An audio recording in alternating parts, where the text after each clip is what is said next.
Everyone,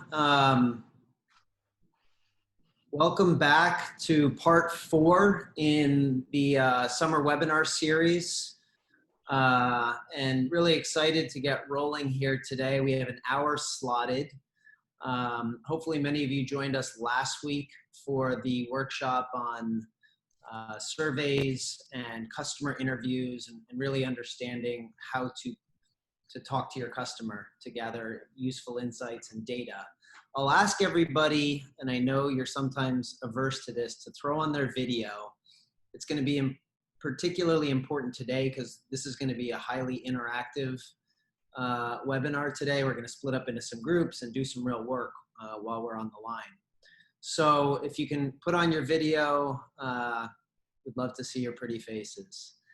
In any event, today we have Charlie Lambropoulos. He and I were classmates at Colgate.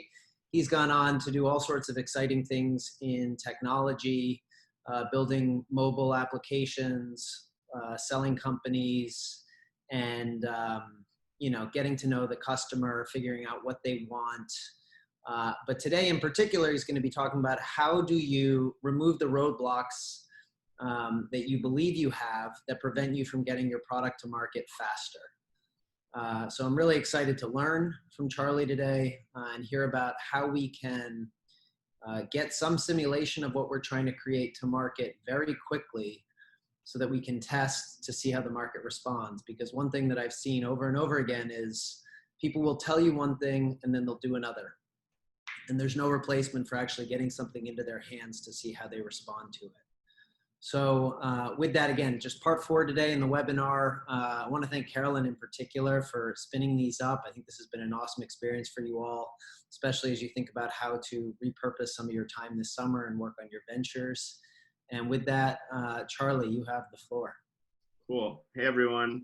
I am super excited about this because this is a topic that I'm personally passionate about because it's just so much fun to test things on real people. So many entrepreneurs spend so much time testing their idea in their own mind on imaginary users, which isn't very useful. So this hour, I think, is going to be kind of a sprint because we want to make it really interactive and we want to produce tangible output. And I think doing it this way will be great. Enough to feel any self-consciousness about coming up with silly ideas. So on the MVP front, I'm just going to tell a quick story, and then we will jump in with a very specific project. So recently, I built a mobile application for a guy who's a peer of Will's and I, and he's sold 2 companies, one called Invite Media and one called Flatiron Health. And he sold them for about $2 billion in value. And it was really interesting for me to have a front seat into how he's been able to be so successful. And so much of it was really interesting because it was around iteration and how creative he was able to be in getting really, really fast versions of the product into a testable state. And how he was able to learn. He didn't care about making things perfect. He didn't even care about making things himself. So this application specifically it's an app that makes it more fun to send asynchronous voice notes. So people send notes back and forth in WhatsApp. Imagine you send a voice note and then instead of your voice, if it detects certain words, it will replace them with Al Pacino from Scarface. So it just adds a lot of fun to this. And so there are actually a lot of barriers to using something like this. So rather than go out and build the app and then spend a bunch of money, like how do you test the core theory? Is this valuable? Why is this valuable? What are the roadblocks to someone doing this?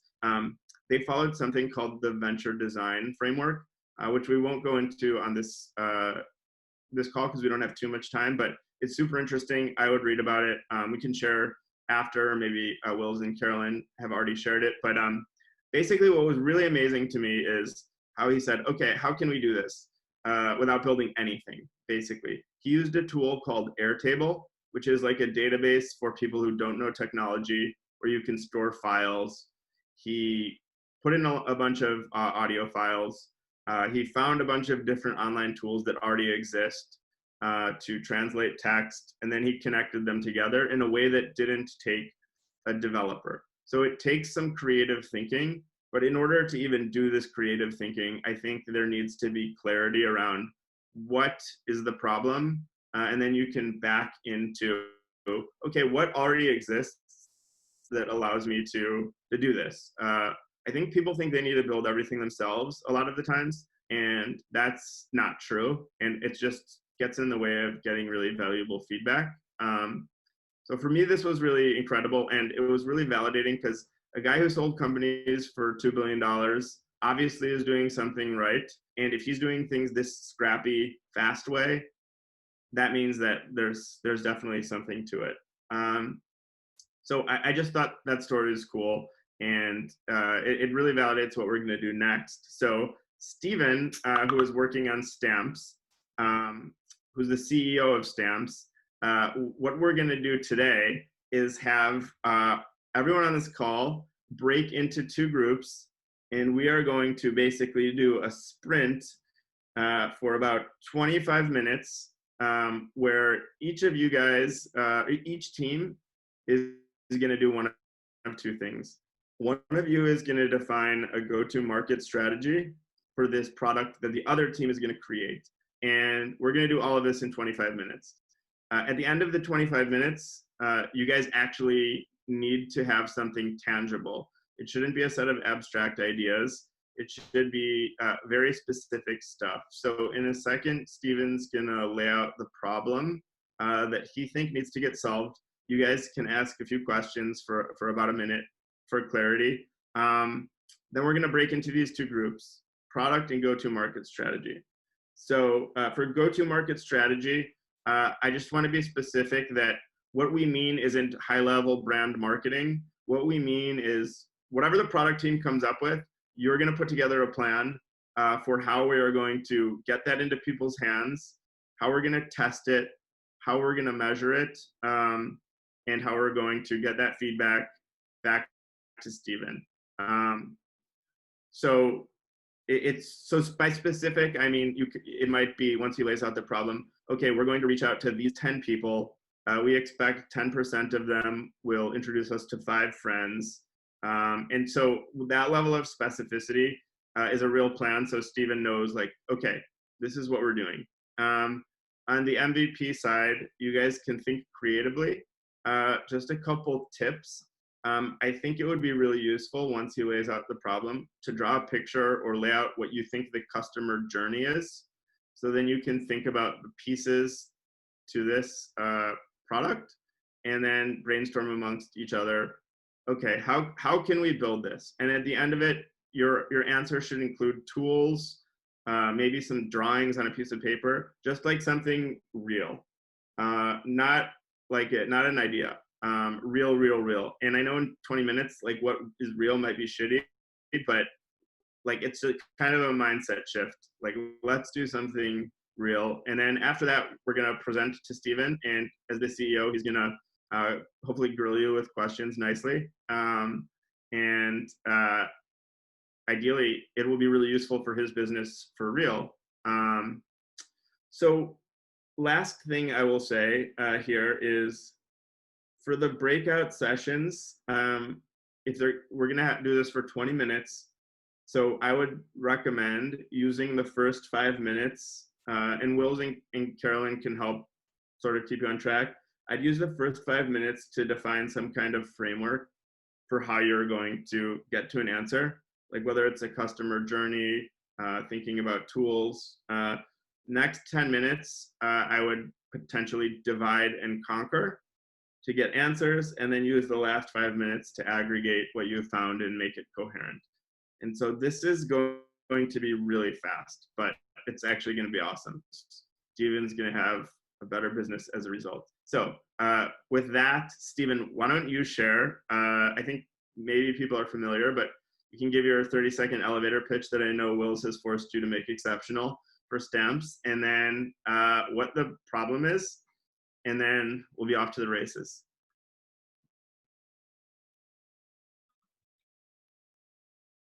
And you're muted, so it's very dramatic buildup. Hi everyone, my name's Steven. I'm a rising junior at Colgate. I'm the founder of Stamp. I'm in the eFund program for this summer, working on building my company. So my venture is called Stamp, and it is a cause-based advertising company that helps businesses benefit from engaging in charitable giving. We live in a world where young people are really notoriously hard to advertise to, and businesses are really looking for ways to reach their audience. And the whole hypothesis behind Stamp is that rather than spending money on traditional advertising dollars, companies have more to gain from engaging in social good, which is philanthropy in this case. So companies can reach their target audience by making the world a better place. So the problem I'm working to solve is finding ways to have a business engage in charitable giving in order to advertise or encourage more purchases. An example of this is what we do on our Instagram at Stamp Gives. We do something called Giving Fridays, which is every Friday we make an Instagram post where we donate $1 for every story share. So what that is a customer engagement. So I've been partnering with various student-led organizations from different colleges who choose a nonprofit weekly. But I'm looking to start working with sponsors who will sponsor these Giving Fridays so I can advertise on their behalf and they can reach the target audience who really cares about making the world a better place. So my goal for this is by partnering with businesses to increase my Instagram following and the amount of money donated to charity. And the point for a business is to improve their brand image and get an advertisement from this. So the problem I want to solve is, in this case, is how can I, a small business, entice a business to work with me? Also, how can I test whether or not a business can benefit from this form of advertising, which doesn't have a lot of case studies behind it? There aren't a lot of companies doing what I'm doing. So something I plan on doing is building a browser extension, which will have ways for businesses to donate for advertisements or shopping cart turnover. But it would be great to test this technique out before it is built.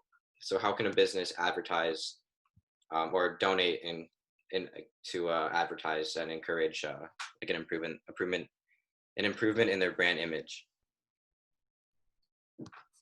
Any questions?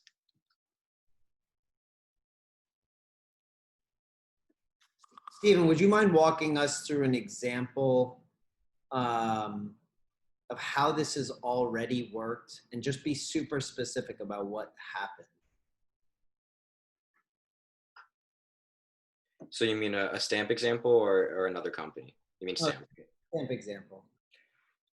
So an example of a Giving Friday is we partnered with a couple weeks ago the Instagram account Black at Trinity College, which posts stories about people of color at Trinity College and kind of brings attention to a lot of the racism there. And I reached out to them asking if they wanted to choose a nonprofit that Stamp donates to for the Giving Friday with a $100 limit, $1 per story share. And they chose the Trevor Project, which is like a hotline people can call if they're like a suicide hotline. So we got a few hundred story shares from that. So there was great engagement, and I believe that because of like the viral nature of story shares, there are between like 5,000 and 40,000 like views on these story shares because Instagram doesn't really give you the metric.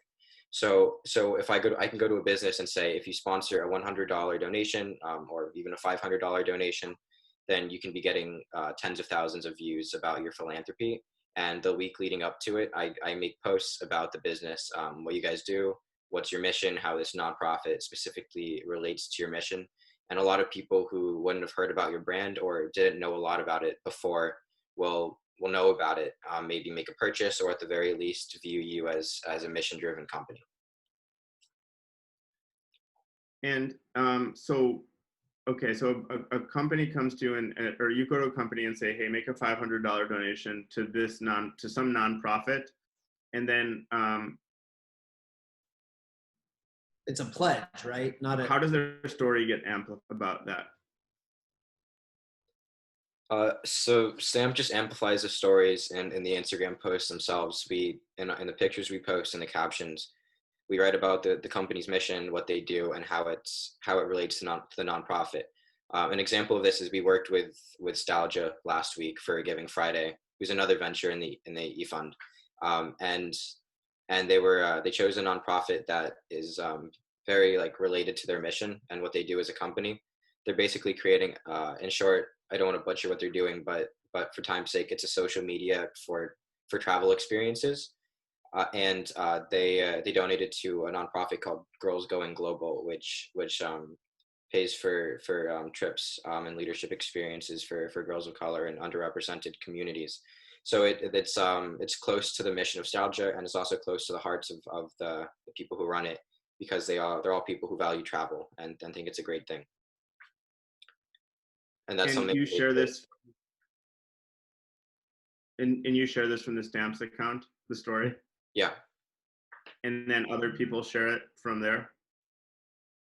Yeah. And every time someone shares it, Nostalgia donated $1 to charity in that case.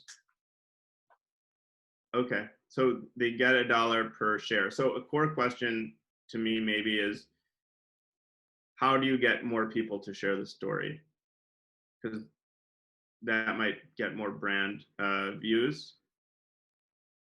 Is that in line with your thought process? Yeah. So what do you think, before we start here, is the biggest roadblock to brand adoption?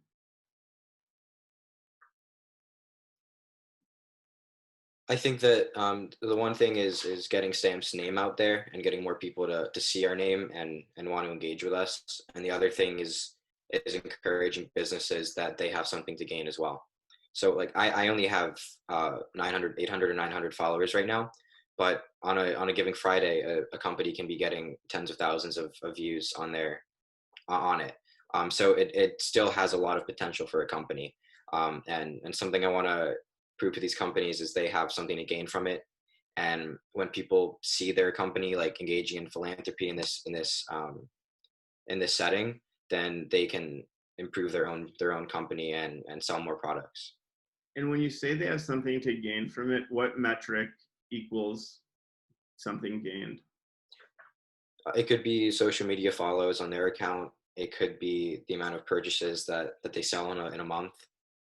Um, those two things come off the top of my head. Okay. And so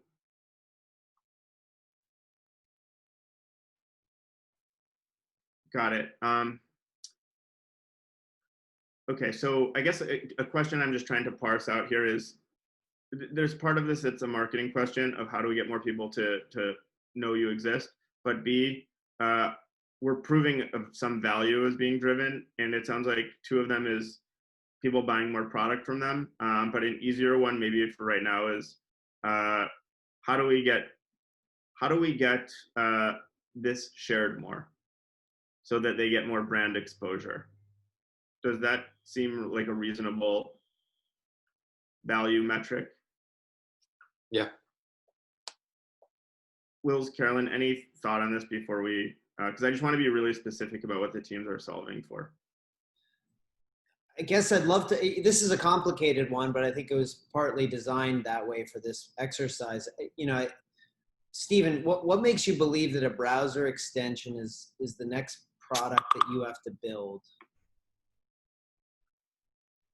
So social media is great, and we can reach people on the platform they already have like downloaded on their phones.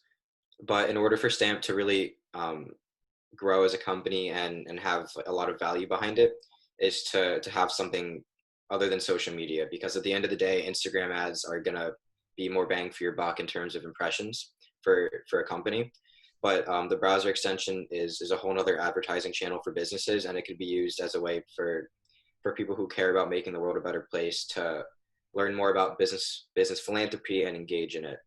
So the whole idea behind it is to just get off social media and have a technological solution that will add a lot of value to what Stamp is. If we have businesses on it and we have downloads, then that's a really powerful thing. And the business has the browser extension or the users? The user. So I can like give you an example of how that would work if you want. If not, I don't know about what you want for the Quick sake of time. example would be great. Okay, so two quick things. One is some you know how on the top of your like on your Chrome bar you can click a browser extension like the Yeah. icon like Honey. If you click the icon for Stamp, what I envision will happen is a little box will pop up on the top right of your screen and it says click donate, and some business will donate $1 or some amount of money to some charity if you click this button. So, and then after that screen, the business can type a little message about what they want, like anything they want about their mission. For example, their website and social medias are linked there as well. So it's a little advertisement. And if I'm personally on my computer clicking it and I see Whole Foods or Fresh Market are sponsoring this donation, I'm in my head gonna realize that, oh, they're more mission driven and I was personally involved in the act of donating, and I think that that'll make me more likely to want to purchase one of their products. Something else is on a like Warby Parker is a glasses company that donates one pair of glasses for every purchase. So something that the Stamp browser extension would do when you're on that website is pop up and let you know about their philanthropic activity. So you as a consumer are informed about the philanthropy and social good that a business is doing. And if the business wants, they can do a donation through Stamp. So maybe another website, maybe Nike would say, if you make a purchase today, we'll donate 1% of that sale to some charity. And then that's only for people with the browser extension. Okay. So how about this for a question, just to distill that down?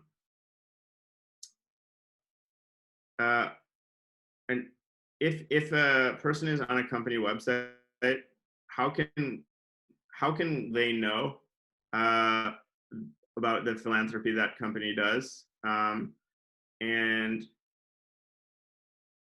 is there a way we can measure how often people engage with that? And does that make sense? Does that seem reasonable to you? I'm just thinking through one of these user stories that like we can actually accomplish right now. I mean, I guess I'd ask Stephen, is that something that's sounds relevant to what you're trying to accomplish at Stamp? I'm a little unsure what you mean by that. So you mean how can when someone is on a company's website learn about their philanthropy and engage with it? You mentioned the Warby Parker example. So what I'm imagining is if someone's on Warby Parker, your extension would show a little prompt like Warby Parker gives one pair of glasses for each they sell, or Tom's shoes. Because you mentioned basically those two things, like a user has the extension, they see a brand, they know they're good, or when you go to that brand's site, you know if they're what they do. So you actually get the data on like, oh, this is a cool brand. I wouldn't have known that had I not had this plugged in. So I guess my question to you is like, what of those value drivers do you think is more important to the business? What do you think they'd care about more? End users. I mean, the businesses just want to improve their brand images and get more purchases. So the value driver is how if someone sees their social good that they're doing, then will that lead to more purchases for me? So Okay, sure. I mean, something I will say for these breakouts is just because Stamp's not. There's I don't know. There's a lot of moving parts here. So if you want to focus on like something else that I mentioned and have like any other idea, I think that could be useful as well, because if I don't know, there's a lot I said here. So like any ideas would really like help the company. So why don't we make this kind of, this is sort of open. So design something that will make online users aware of corporate social good, corporate how they donate to charity. That's basically what you're saying, right? Yeah. Carolyn, do you think that's too open-ended? I think that's fine. What I would say is we're going to have two groups, the go-to-market strategy group and the building the MVP group. I think that if we could provide each of those groups just with like the 1 to 2 lines of instruction, that would be perfect to give them what they need. But I think that's the correct premise overall.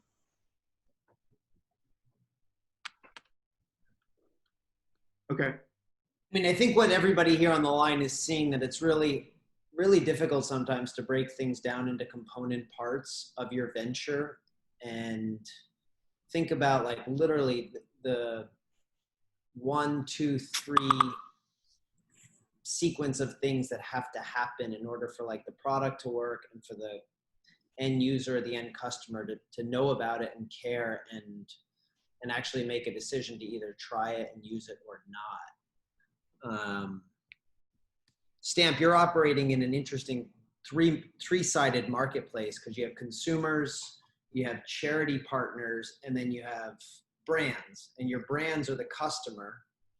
And it sounds like the assumption is that if consumers knew that the brands that they're buying from were doing a lot of charitable work, they would fall even further in love with those brands and be more likely to buy from them. Similarly, if there are other brands out there that they don't know about, but they could discover that those brands are also doing the same mission-driven kind of charitable work that aligns really closely with their products, then consumers are probably very likely to fall in love with those brands as well.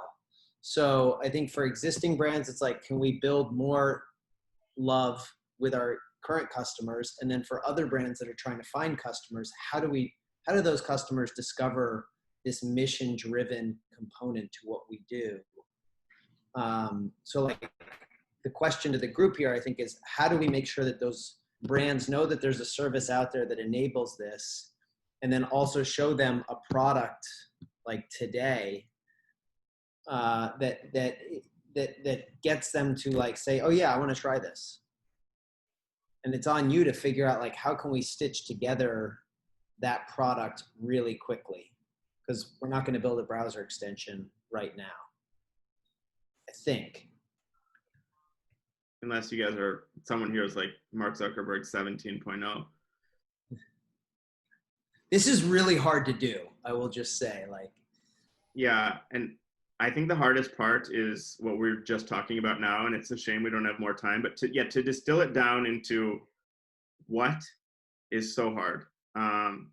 So, okay, just to reiterate, we are going to prepare a go-to-market strategy for a product that allows consumers, a product for brands as the customer that, so this marketing will be for brands, and we're operating under an assumption that if people know that brands are donating or doing charity, that people will love them more. So we are building a marketing plan for that product, and in parallel, we're going to build the product that makes it easy for brands to do this. What's the product that makes it easy for brands to get started, that lets people know they're good and they give to charity? Very open-ended. So with that, I think we should break into two groups. And Carolyn will be in the go-to-market one and Wills will be in the product one. I'll jump back and forth. And again, just to emphasize, the end of this is really fast. So we want something tangible. So I don't care if it's the stupidest thing in the world. Let's make it real, because testing something dumb is much better than testing nothing at all. So I think with that, let's do it. So why don't we have a representative of the product group go first and share with Stephen their consolidated idea. And if anyone would like to volunteer, that would be awesome. Or Shane, take it away. Oh, are we the product? I had no idea. All right. So I guess our first part of our idea was to start by creating like a survey for the companies that Stamps is dealing with, and also the charities that Stamps is like dealing with, and seeing like what the charities value, what the businesses value with the potential campaign, like the different traits that they really want to see out of the charity or out of the business, to help find like a match between this business and whatever charity they want to do. Sorry, I haven't really read all of these, but I kind of know it in my head. I just want to make sure I hit everything. Yeah. Also include what tool you're going to use for each of these steps. Oh, sure. We weren't really sure. Like with this survey, we were thinking SurveyMonkey was good, but we know there's a lot of different survey options out there. But SurveyMonkey was the first that kind of came to our head. Cool. So for the brand, it was like finding the charity partner, the mission statement and the core values, which might be on their website, would be a really good resource to help like find what that charity is looking for. But also looking at like the business needs for like if they need like a beta tester, or they're looking for like reshares and like building their brand awareness, or maybe they want more followers, like seeing what the company or brand is really looking for is important to matching them with that charity. And then when you're looking at the charity, you want to find for finding the brand partner, you want to know like where's the money actually going, like what is the impact of donating to this charity? Are they donating directly to the cause? Is there some middlemen in there? Like making sure the money is like effectively being put to good work. And then Stamps should be coming to the company with like a top 3 matches, which then the company can look at and say like, oh, we really like this one. We're not too sure about these other 2, but we'd love to go with number 1. If they already don't have a charity in mind, because a lot of established businesses might already have charities that they want to donate, and then using Stamps to help like publicize themselves and their good deeds to the community. Okay, so what happens after the survey is done? Cameron, is she here? I don't even know. She's here but muted. There we go. Now can you hear me? Yep. Okay. So after the survey's done, hopefully the company has established what they want to get out of this donation campaign. So whether it's gaining more followers or having people post about their mission statement and having people post about that they're donating to this charity. So after that's established and we've paired a charity with this business, then we would decide like what the best way to go about how to do like the campaign. So if, for example, the business wants each platform to just post about what their business is doing, then we would have the charity, Stamp, and the business post like first one story about Stamp and that they're giving money, and then also one story about the business and kind of like what the business is doing, so they can generate more publicity and hopefully more followers from that. And so everyone that's wanting to join the process of donating $1, they have to post the thing from Stamp that says they're donating $1, and then also one other story talking about the business and what they're doing. Okay, and how does the story get created? So we were coming up with some ideas about that, but maybe depending on who wants to create it, Stamp can create it maybe if the business doesn't want to, or if the business kind of already has something up and running for like things that they already post on Instagram that they can do it. But maybe Stamp would have someone that's fluent in Photoshop and they can create kind of like an infographic of what they're doing, or other like generating apps for that.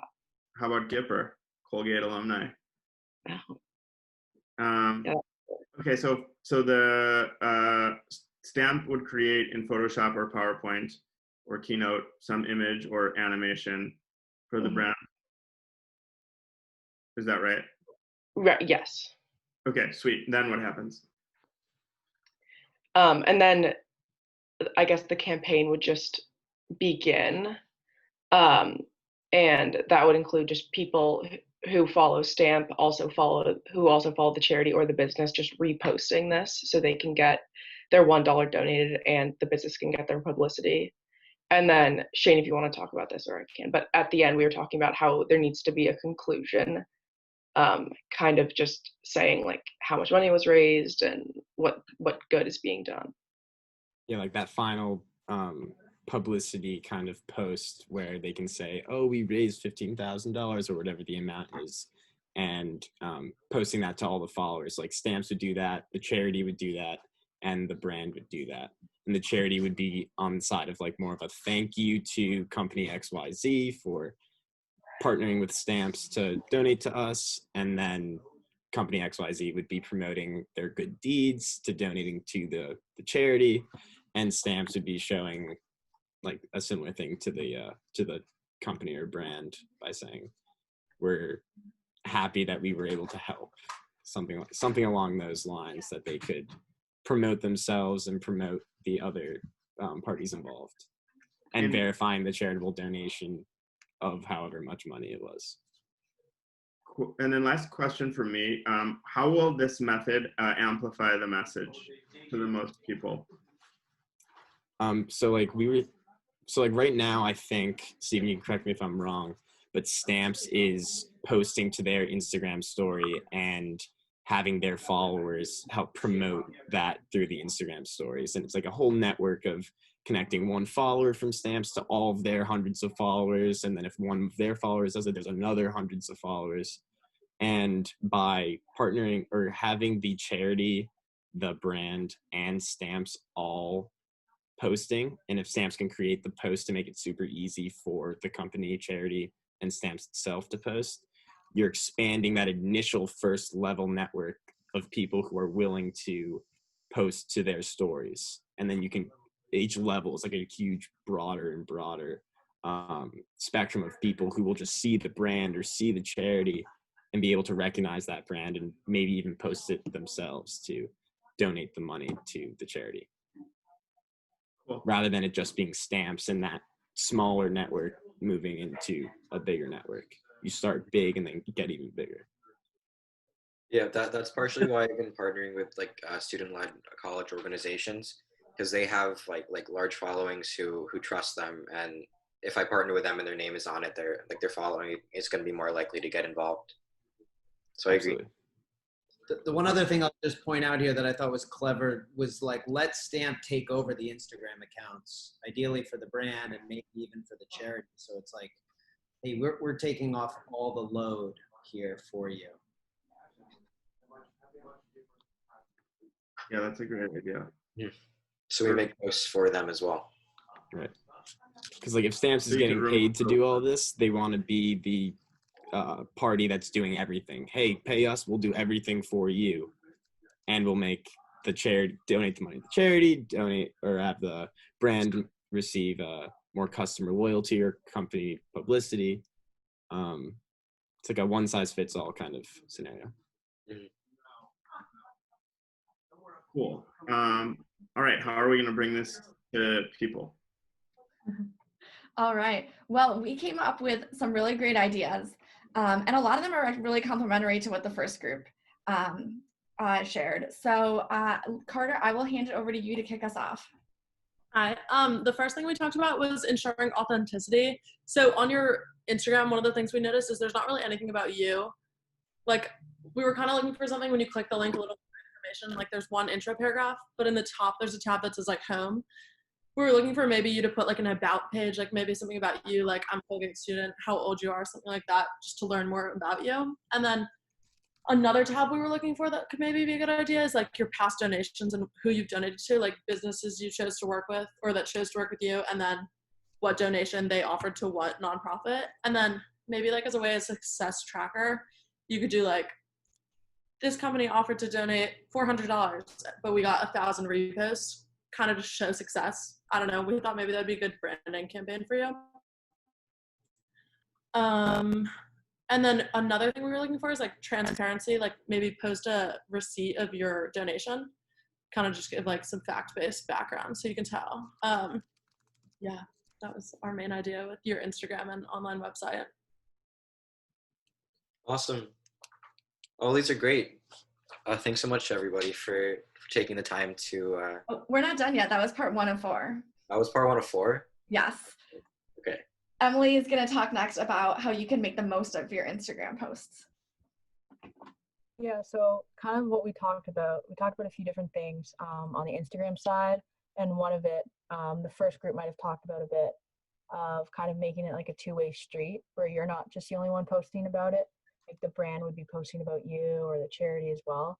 So you can kind of get more like interaction and maybe like get more outreach from that. And then also maybe using Facebook for some parts because a lot of nonprofits like tend to use Facebook. So that might be a way to like put out a new post on Facebook or like get them to see it more. And then also on Instagram, like just using the platform more, like maybe having more stories, not just posts, because sometimes like post gets lost and stories are just easier to find and you can like save them later, or making like having more variety and like making challenges to go with it. So it's not just like sharing it every time, like maybe there's like an added incentive for a donation or something. Like if you get so like you can have the donation, but if you get so many like reposts, like something else will happen, kind of something like that. And then more personalized opportunities. So maybe the students or whoever can choose like the next nonprofit they want to go fund to, like a contest or something like that. And one thing that we talked about kind of on Instagram, I'm not sure if you've seen it, but like the grid thing where it's like making a donation and it's like tell me like which grid you want and I'll like Venmo request you or something like that. So maybe just making more like interactive things like that could also help on Instagram.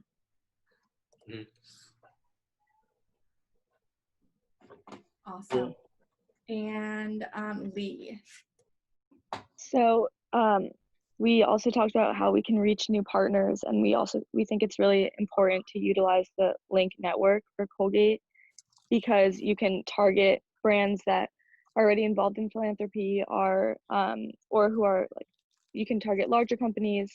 And we think it's kind of smart to target the largest companies first and then maybe go smaller. But I think that, you know, fellow Colgate alumni, like they're just going to be more intrigued to help fellow Colgate students.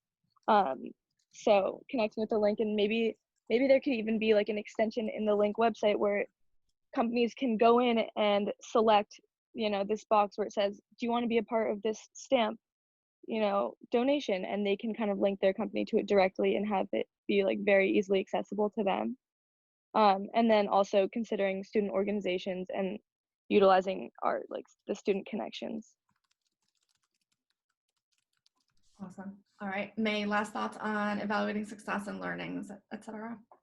Yeah, so for evaluating success and everything, we were just talking about the importance of properly like analyzing the correlation between what you do and what the engagement is. So like depending on if you interact, if you like get the organization that's donating to repost and everything, how is that going to affect your analytics within like direct messages, saves, likes, etc. And also for like your stories, depending on what kind of interaction you can do with the user, like if you do a small poll or a small quiz, how that will affect how many people interact with your post and how many people share it.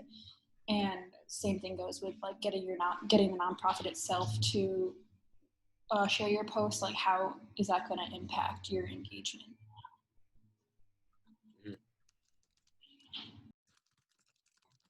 Awesome, great work, team. Okay, Stephen, now you can give us your feedback.